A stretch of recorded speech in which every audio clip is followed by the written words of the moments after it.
দুইটা সময় তওবা করে লাভ নাই। একটা হচ্ছে মৌতের যন্ত্রণা শুরু হয়ে গেলে, মৃত্যুর যন্ত্রণা শুরু হয়ে গেলে আগে পা থেকে শুরু হয়ে আস্তে আস্তে গলার দিকে আসে।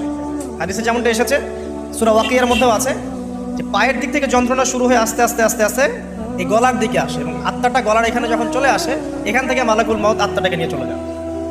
এবং চোখ দিয়ে তাকিয়ে থাকে মানুষ, রুহটা চলে গেলে মানুষ চোখ দিয়ে তাকিয়ে থাকে। দেখবেন এই কারণে মৃত ব্যক্তি তাকিয়ে থাকে, চোখ খোলা থাকে। এবং তখন আসমান থেকে সিঁড়ি নামিয়ে দেওয়া হয়, ওই সিঁড়িতে করে আত্মা চলে যাচ্ছে, ও তাকিয়ে দেখে যে আত্মা চলে যাচ্ছে। এবং মানুষ মারা যাওয়ার পরে চোখ জীবিত থাকে অনেকক্ষণ।